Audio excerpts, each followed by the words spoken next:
Saludos hermanos y hermanas, sean ustedes bienvenidos de nuevo a su clase Ven, sígueme con Julio Silverio. En esta semana estaremos estudiando segunda de Nefi desde el capítulo 20 hasta el capítulo 25 con el título Nos regocijamos en Cristo. Corresponde a la semana desde el día 4 al día 10 de marzo del año 2024. Estamos estudiando en el libro de Mormón, especialmente las citas que hace Nefi de Isaías. Hemos leído bastante. La semana pasada estuvimos analizando por qué razón este profeta era tan importante en todas las escrituras, por qué era tan importante en el Antiguo Testamento y por qué razón era tan importante para Nefi. Y vamos a leer de nuevo un poco acerca de esto, de lo que leímos la semana pasada, segunda de Nefi capítulo 11, versículo 8, que Nefi decía, o dijo más bien, escribo algunas de las palabras de Isaías para que aquellos que vean estas palabras eleven sus corazones y se regocijen. Ese es el objetivo principal por el cual Nefi estaba compartiendo a Isaías. Y hoy vamos a ver también cuál es el objetivo principal de todo el proyecto del libro de Mormón. Aún como ya lo hemos mencionado anteriormente, será una clase donde vamos a aprender más sobre cuál es el objetivo principal que perseguía Nefi y todos los escritores del libro de Mormón. Recuerden que el libro de Mormón llega a nosotros por un esfuerzo de cientos de años.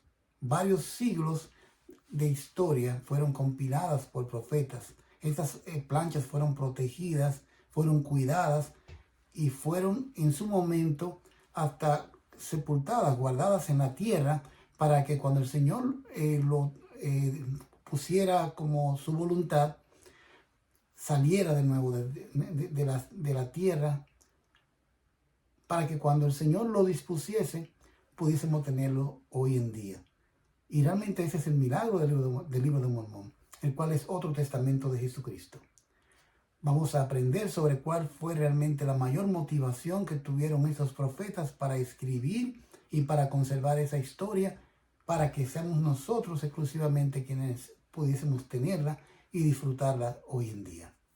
Vamos entonces también a leer en el capítulo 21, versículo 12, inmediatamente de segunda de Nefi, sobre cómo podemos nosotros regocijarnos al tratar de vivir en nuestras vidas todo lo que se ha profetizado con respecto al Señor. Isaías también habló acerca del reino milenario del Señor Jesucristo, que serán esos 1000 años en donde Satanás será atado, donde ya no tendrá más poder sobre el corazón de los hijos de los hombres, sino que todo el mundo allí adorará, cada rodilla se doblará para aceptar al Señor Jesucristo como su Salvador y Redentor. Y Isaías habló un poco acerca de esto con algo de detalle sobre cómo serán las condiciones en las que viviremos con el Señor en el milenio. En el versículo 8 de 2 de Nefi 21 dice, el niño de pecho jugará sobre la cueva del áspid y el recién destetado extenderá su mano sobre la caverna de la víbora. No dañarán ni destruirán en todo mi santo monte, porque la tierra estará llena del conocimiento del Señor, como las aguas cubren el mar. Entonces, se habla de que será un ambiente paradisíaco, un lugar lleno de paz, a donde no habrá ni siquiera daños, ni siquiera entre los animales. Dice que el león va a andar junto con el cordero, o sea que ya no será carnívoro, se volverá herbívoro y no habrá daño, sino que todo el mundo estará enfocado en hacer la obra del Señor, especialmente la obra que se lleva en los santos templos. Ya profetas como Brigham Young han profetizado de que durante el milenio la tierra entera estará llena de templos y trabajarán 24 horas, porque esa será la obra principal que se llevará a cabo durante estos 1000 años. En el capítulo 23, Nefi reproduce también lo que corresponde a Isaías capítulo 13 y habla específicamente acerca de lo que es Babilonia. Isaías compara Babilonia con el mundo. Aun cuando nosotros no tenemos la nación de Babilonia cerca de nosotros, amenazándonos con invadirnos, con hacernos daño, llevarnos cautivo, pero sí tenemos lo que representa Babilonia. El reino de Babilonia en aquella época era una amenaza política y militar para Israel de la antigüedad. Hoy en día, para nosotros, la mayor amenaza es que Babilonia significa el mundo, lo mundano, el pecado. Entonces en el versículo del 6 en adelante dice: aullad porque el día del Señor está cerca, vendrá como destrucción del Todopoderoso. Por tanto, todas las manos se debilitarán, el corazón de todo hombre desfallecerá. Angustias y dolores se apoderarán de ellos, se mirarán asombrados los unos a los otros, sus rostros serán como llamas. He aquí que el día del Señor viene cruel con indignación e ira ardiente para asolar la tierra y raer de ella a los pecadores. Y castigaré al mundo por su maldad y a los impíos por su iniquidad, y haré cesar la arrogancia de los soberbios y abatiré la altivez de los terribles. Este mundo, como va, este mundo lleno de iniquidad, este mundo que le ha dado la espalda a Dios, este mundo que ha magnificado lo malo, llamando a lo malo bueno y a lo bueno malo, como dice el mismo Isaías, que hay de aquellos que llaman a lo bueno malo y a lo malo bueno. Y hemos llegado realmente a esta época donde las cosas que realmente son buenas son ridiculizadas por el mundo. Son ridiculizadas por aquellos que se creen sabios y son soberbios.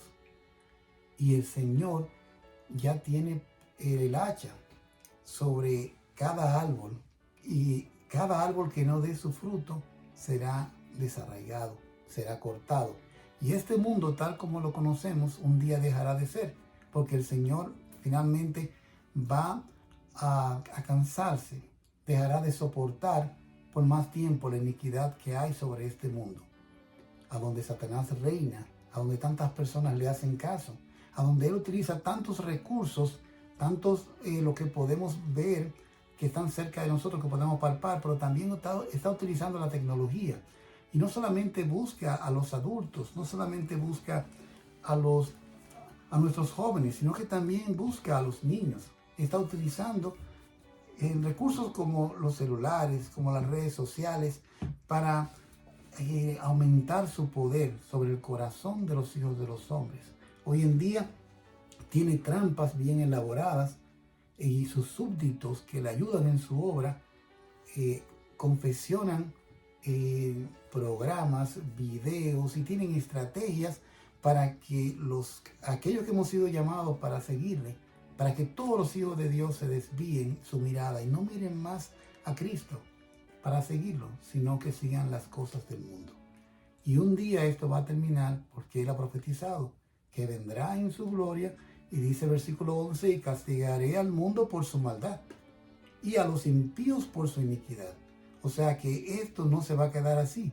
Ya sabemos el fin de la historia. Esto es como una serie que ya sabemos cómo va a terminar. Y va a terminar porque el bien va a ganar. Y va a ganar de una forma definitiva. Y los malos van a sufrir la consecuencia de sus pecados. Los soberbios, esos orgullosos que se burlan del Señor, se burlan de su iglesia, se burlan de las escrituras, eso entonces serán castigados, porque el Señor no será burlado. Nefi estaba dispuesto siempre a expresar su testimonio y sus creencias. Pudimos ver que aún en las circunstancias más adversas, aún cuando su vida estaba en peligro, porque sus hermanos habían amenazado con matarle, y no solamente amenazaron, sino que lo intentaron hacer, lo amarraron más de una vez, intentaron hacerle daño, asesinarlo a él y también a su padre Ley. Y aún así, en medio de esas circunstancias, él no decidió quedarse callado. Muchos de nosotros, tan pronto alguien se niega a escuchar nuestro mensaje, nuestra invitación a arrepentirse, ya sea uno de nuestros hijos, ya sea un hermano de la iglesia que nos toca visitarle, ese día el hermano no nos atendió, ese hermano no nos abrió la puerta o no nos contestó una llamada telefónica, entonces ya de ahí en adelante pensamos que nunca más podemos visitar a ese hermano o a esa familia que se nos ha asignado. Mas sin embargo, el Señor quiere que seamos persistentes, que seamos perseverantes. Obviamente, si finalmente te dicen no quiero que me visite de manera explícita, ya vamos a respetar. Pero tenemos que hacer todo lo que podamos, y no podemos caer nosotros en excusar a las personas y decir, bueno, yo creo que no quiera que le visiten, o yo creo que mi hijo, mi ser querido, mi amigo, no quiere que le hable más de la iglesia porque como que lo vi un poco serio o no me hizo caso o algo así, o su reacción no fue la que yo esperaba. Y Nefi es un ejemplo en este sentido, porque Nefi les hablaba a sus hermanos sabiendo de que le estaba hablando a personas que eran sus enemigos, personas que estaban dispuestas a matarlo. Y aún así, él siempre le estaba testificando. Y para él era tan importante dar a conocer a todo el mundo lo que él sentía acerca de Jesucristo. Y ahí venimos a lo que es el objetivo principal de Nefi, el objetivo principal de todo el libro de Mormón, y es testificar de Cristo. Y vamos a ver en 2 de Nefi 25 acerca de esto. Primero vamos a leer el versículo 23 que dice: porque nosotros trabajamos diligentemente para escribir a fin de persuadir a nuestros hijos, así como a nuestros hermanos, a creer en Cristo y a reconciliarse con Dios. Pues sabemos que es por gracia por la que nos salvamos después de hacer cuanto podamos. Bien, aquí Nefi habla sobre una doctrina muy importante. En el mundo cristiano hoy en día se enseña que la salvación viene por gracia y que no tenemos que hacer más nada. Que sencillamente por decir con nuestra boca que aceptamos a Jesucristo como nuestro Salvador y Redentor es suficiente para nosotros ya merecer todas las bendiciones que el Señor nos tiene en el reino celestial. Bueno, Nefi ahora añade un elemento más que nos da más luz en lo que respecta al Evangelio de Jesucristo, porque él dice: sabemos que es por gracia por la que nos salvamos, pero después de hacer todo aquello que nosotros podamos. O sea, tenemos que hacer todo nuestro esfuerzo. El Señor va a magnificar los esfuerzos nuestros. Nosotros por cuenta propia no podremos lograr nuestra salvación. No tenemos ni nunca tendremos la capacidad de autosalvarnos. Pero sí tenemos que hacer todo lo que esté en nuestra parte, en nuestras manos, para poder merecer que el Salvador, a través de su gracia, compense lo que nos falta. Usted va a subir 3 escalones y el Salvador bajará 7 y nos va a cargar. O sea, no es que vamos a decir, porque ya yo decidí seguir al Señor, ya me merezco toda la salvación y no hago más nada. No, hay varias cosas que tenemos que hacer, varios convenios que tenemos que hacer con el Señor. Tenemos que caminar la senda de los convenios. Dice el versículo 24: y a pesar de que creemos en Cristo, observamos la ley de Moisés y esperamos anhelosamente y con firmeza en Cristo hasta que la ley sea cumplida. Pues para este fin se dio la ley. Por tanto, para nosotros la ley ha muerto. Y somos vivificados en Cristo a causa de nuestra fe, guardando empero la ley a causa de los mandamientos. Fíjense cómo dice, volviendo al 23, que el afán de Nefi era escribir con diligencia, trabajar diligentemente. No es como con ocio y de vez en cuando haya tiempo, sino de manera diligente y consistente, escribiendo y enseñando acerca de Cristo para 2 grupos, uno para sus hijos y otro para sus hermanos. Y esa parte es importante.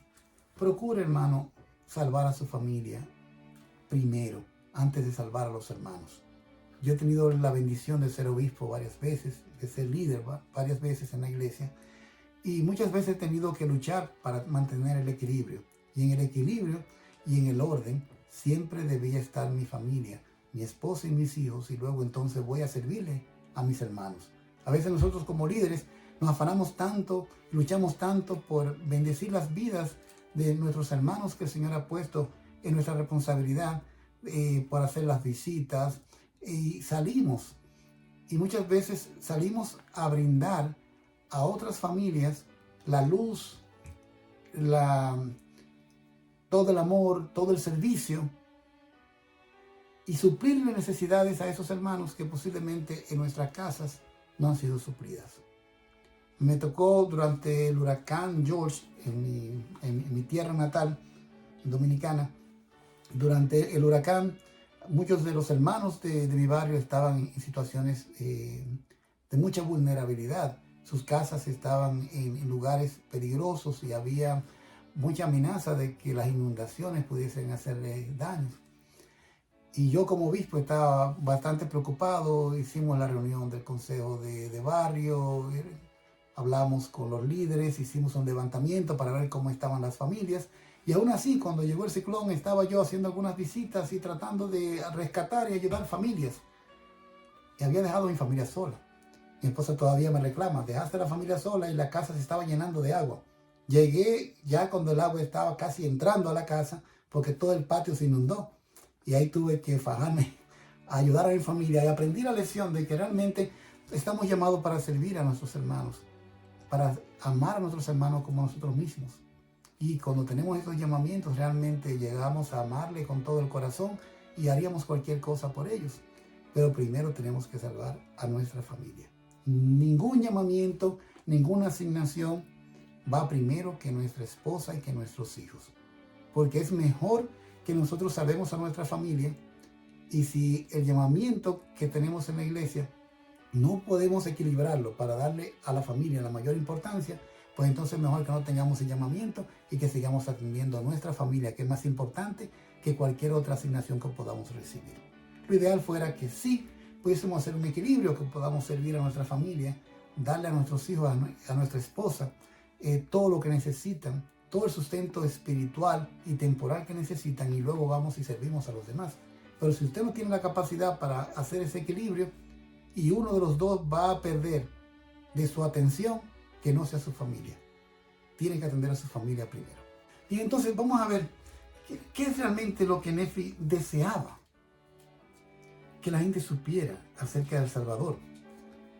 El versículo 12 de este mismo capítulo, seguimos en el capítulo 25, dice: pero aquí habrá entre ellos guerras y rumores de guerra, y cuando llegue el día en que el unigénito del Padre, sí, el Padre del cielo y de la tierra, se manifiesten él mismo a ellos en la carne, aquí lo rechazarán por causa de sus iniquidades y la dureza de sus corazones y lo duro de su servicio. Y aquí lo crucificarán, y después de ser puesto en un sepulcro por el espacio de 3 días, se levantará de entre los muertos, con sanidad en sus alas, y todos los que crean en su nombre serán salvos en el reino de Dios. Por tanto, mi alma se deleita en profetizar concerniente a él, porque he visto su día y mi corazón magnifica su santo nombre. Qué hermoso testimonio. O sea, su corazón se regocija en testificar acerca de Jesucristo. Dice el versículo 16: y después que hayan sido dispersados y el Señor Dios lo haya azotado por otros pueblos, por el espacio de muchas generaciones, sí, de generación en generación, hasta que sean persuadidos a creer en Cristo, el Hijo de Dios. Ahí está hablando de la casa de Israel. Cuando ya hayan sido dispersados y hayan sido azotados por otros pueblos, por el espacio de muchas generaciones, como ha ocurrido con los judíos y con los demás miembros de la casa de Israel, van a ser persuadidos a creer en Cristo. Finalmente terminarán creyendo en Cristo, el Hijo de Dios, y en su expiación, que es infinita para todo el género humano. Entonces, cuando llegue ese día en que crean en Cristo y adoren al Padre en su nombre, con corazones puros y manos limpias, y no esperen más a otro Mesías, porque recuerden, los judíos siguen esperando el Mesías. Ellos no aceptan que Jesucristo fue el Mesías prometido. Ellos siguen todavía con el Antiguo Testamento y no con el Nuevo Testamento. Y algunos de ellos han comenzado a aceptar a Jesucristo como un gran profeta, pero no como el Mesías prometido por Isaías. Pero un día tendrán que aceptarlo y recibirlo. Y hay profecías con respecto a esto en el libro de Zacarías. Entonces dice, cuando eso pase, que ellos terminen creyendo en Cristo y adoren al Padre en su nombre, con corazones puros y manos limpias, y no esperen más a otro Mesías, entonces en esa época llegará el día en que sea menester que crean estas cosas. Entonces ahí está hablando sobre las cosas que él estaba escribiendo, que es el libro de Mormón. Entonces, seguimos con el versículo 26, que aquí viene ya como si fuera como la conclusión. Dice Nefi: y hablamos de Cristo, nos regocijamos en Cristo, predicamos de Cristo, profetizamos de Cristo y escribimos según nuestras profecías, para que nuestros hijos sepan a qué fuente han de acudir para la remisión de sus pecados. Ese es el objetivo principal del libro de Mormón, pero también ese es el objetivo principal de toda nuestra adoración: hablar de Cristo, predicar de Cristo, regocijarnos en Cristo. Tenemos nosotros que asegurarnos de que en todas nuestras reuniones de la iglesia se hable de Cristo, se predique de Cristo, que ese sea el centro de nuestra adoración. No importa qué tipo de actividad estemos haciendo, siempre deben estar centradas en Jesucristo y en su Evangelio. Y también en Ven, Sígueme, nos recomienda que leamos el discurso de Neil L. Anderson sobre este tema. Y él dice: hablar de Cristo en nuestro hogar. ¿Hay láminas o cuadros del Salvador en nuestro hogar? ¿Hablamos con nuestros hijos a menudo de la parábola de Jesús? Las historias de Cristo son como un viento que aviva la brasa de fe en el corazón de nuestros hijos y nuestras hijas. Cuando sus hijos le hagan preguntas de manera deliberada, consideren enseñar lo que él enseñó. Por ejemplo, si un hijo le pregunta: papi, ¿por qué oramos?, podrían responder: es una buena pregunta. ¿Recuerda cuando Jesús oraba? Hablemos de por qué oraba y de cómo lo hacía. Y ahí otra vez parafrasea lo mismo que dijo Nefi: hablamos de Cristo, nos regocijamos en Cristo, para que nuestros hijos sepan a qué fuente de acudir para la remisión de sus pecados. Debemos hablar de Cristo en la iglesia. Hay que concentrarse en Él, en su adoración. Si el tema puede ser de la familia, el servicio, el templo o una misión, siempre tenemos que hablar de Cristo. Los discursos de la reunión sacramental deben centrarse en Jesucristo. Los testimonios deben centrarse en Jesucristo. Y no importa que estemos hablando del comité de emergencia, tenemos que hablar de Cristo, porque ese es el objetivo y esa es su iglesia, la iglesia de Jesucristo. También tenemos que hablar de Cristo en las redes sociales.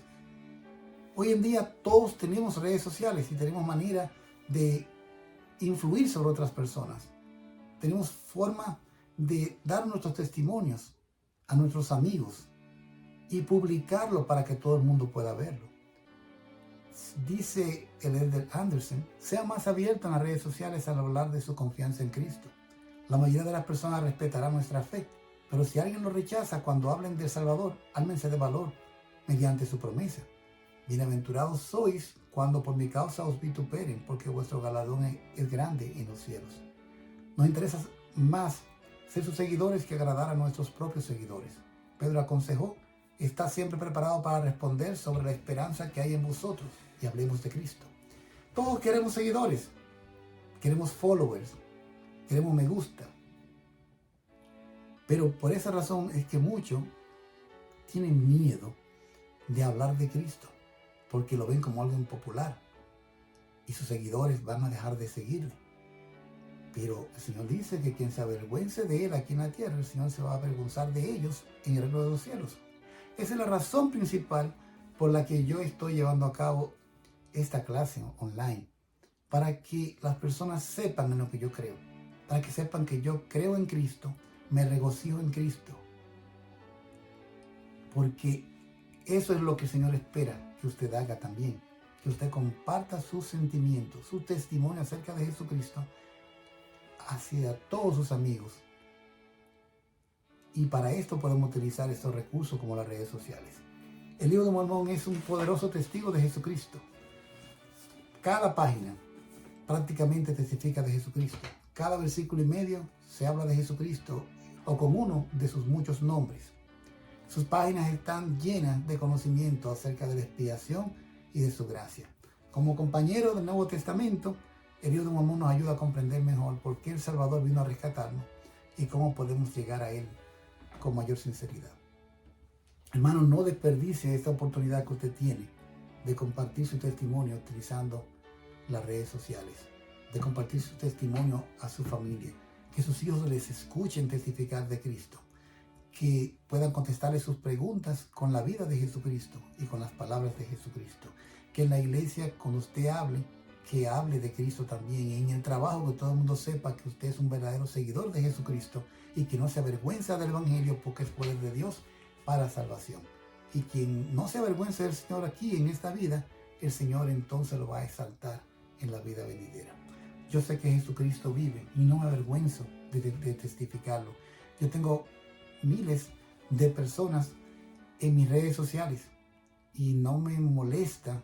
De hecho, me siento muy regocijado el hecho de que ellos sepan de que yo creo en Cristo, que yo sé que Él tiene una iglesia hoy en día, la cual restauró a través de un joven profeta llamado José Smith. Y sé también que este libro es un libro verdadero y que acercará a una persona a Cristo más que cualquier otro libro aquí en la tierra. Y lo comparto en el nombre de Jesucristo. Amén.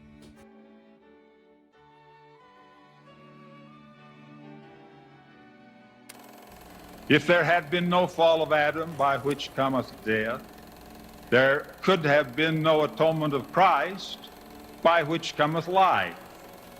And now as pertaining to this perfect atonement, wrought by the shedding of the blood of God, I testify that it took place in Gethsemane and at Golgotha. And as pertaining to Jesus Christ, I testify that he is the Son of the living God, who was crucified for the sins of the world. He is our Lord, our God, and our King. This I know of myself, independent of any other person. I am one of his witnesses, and in the coming day I shall feel the nail marks in his hands and in his feet, and shall wet his feet with my tears. But I shall not know any better then than I know now, that he is God's almighty Son, that he is our Savior and Redeemer, and that salvation comes in and through his atoning blood, and in no other way.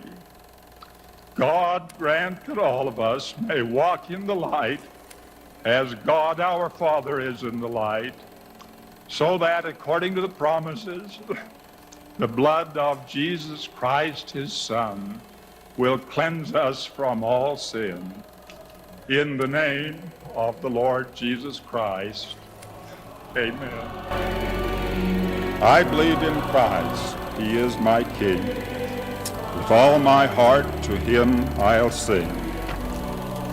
I'll raise my voice in praise and joy, in grand amens my tongue employ. I believe in Christ, he is God's Son. On earth to dwell his soul did come. He healed the sick, the dead he raised. Good works were his name be praised. I believe in Christ, O blessed name. As Mary's Son he came to reign mid mortal men, his earthly King, to save them from the woes of sin. I believe in Christ who marked the path, who did gain all his Father hath, who said to men, come follow me, that ye, my friends, with God may be. I believe in Christ, my Lord, my God. My feet he plants on gospel sod. I'll worship him with all my might. He is the source of truth and light. I believe in Christ, he ransoms me. From Satan's grasp he sets me free. And I shall live with joy and love in his eternal courts above. I believe in Christ, he stands supreme. From him I'll gain my fondest dream, and while I strive through grief and pain, his voice is heard, ye shall obtain. I believe in Christ, so come what may, with him I'll stand in that great day, when on this earth he comes again to rule among the sons of men.